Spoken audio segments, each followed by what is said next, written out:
What happens to us after we die?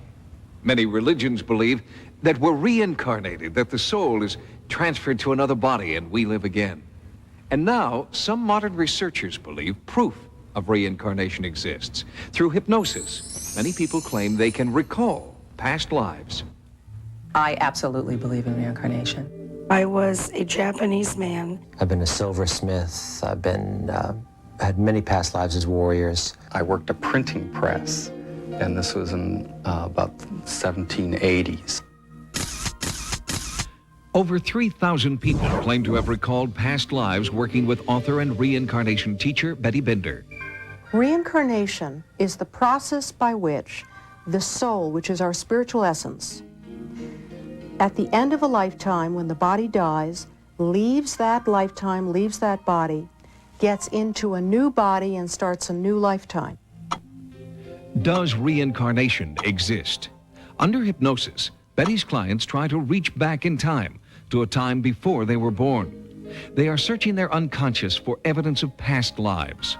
The technique is called regression therapy. Once hypnotized, subjects seem to relive previous incarnations, recalling historical events, people, and foreign places they have no knowledge of. Subjects say their previous lives come to them like snapshots from the past. The philosophy behind reincarnation is that the soul has chosen to get into a physical body in order to learn something. We are choosing to incarnate in each lifetime because we have certain lessons to learn in each lifetime. Regression therapists work with people who want to go back in time and explore the possibility that they've lived before. The first step involves total relaxation of mind and body. Now take a stream of white light down through the top of your head. Let it run through your body head to toe as if you were sitting under a waterfall. Some people try past life therapy out of curiosity. Others hope to learn if problems in this life are linked to traumatic events in a past life. One of Betty's clients sought help for his clinical depression after traditional therapy failed. Betty and I went back to a past life when I was happy flying, which happened to be a World War II fighter pilot. So for instance, something that gave me pain or gives me pain during this lifetime is cause for exploration of past lives. I'm in the cockpit, October 3rd, 1940. Down below us, maybe 3,000 or 4,000 feet, are some, looks like German fighter planes. I begin firing my gun, and just as I do so, I feel some sensation like some thudding into my plane. I am hit, but I don't feel pain. I'm just incapacitated in my plane.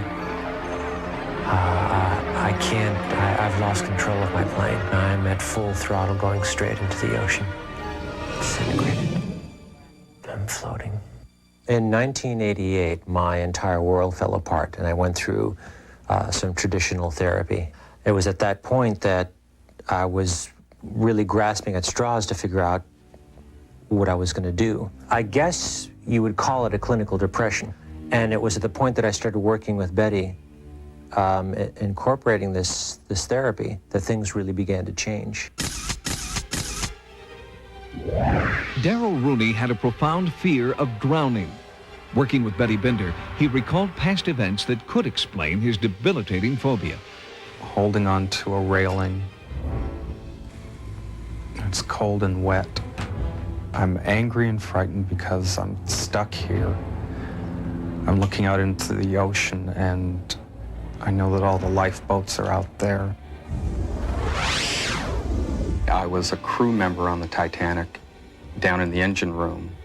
The ship is in trouble. And I don't want to die. I don't want to go down with this ship. I can remember screaming all around me, and then all of a sudden, things turning upside down. And the most disturbing thing is timber creaking and stretching and cracking ways that it's not supposed to. Up until then, I've felt a sense of gravity, and now it's all upside down. And ropes, I'm caught up in ropes. I'm being dragged under. I can feel a rope wrapped around here. and I can see portholes of the ship. I'm being pulled under by these ropes. I'm being pulled down with the ship. And this is a really frightening thing. I watched myself tied up in the ropes go down, down, down, and I can see the stern of the ship, and it disappears into this black fog water. The Titanic sank in 1912, 40 years before Darrell was supposedly reborn in his present life. During regression, he was able to reveal the name of the sailor his soul had previously inhabited. I just opened my mouth, and this word came out, Brooks. Brooks, my name was Brooks. We later got the crew list and found the names on the crew list, which was astounding to me. That moment of seeing them on there just made me think, this is real.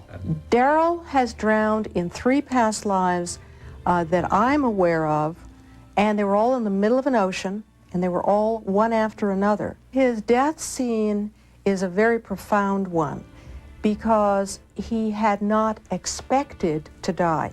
It was not his intention as a soul. He was furious. There was all of this terror and all of this emotion during the regression talking about this. And the minute that I separated, all the emotion went away. And I was at peace, and I was calm, and, I felt tranquil. When you go to most religions in the world, you'll find that reincarnation is something that most people have been brought up with. The Buddhists, the Hindus, a lot of others. Early Christian fathers and the early Hebrews believed in reincarnation. The ancient belief in reincarnation is challenged by modern science. But while regression therapy may not be proof of past lives, it has been successful in helping some people deal with problems in this life.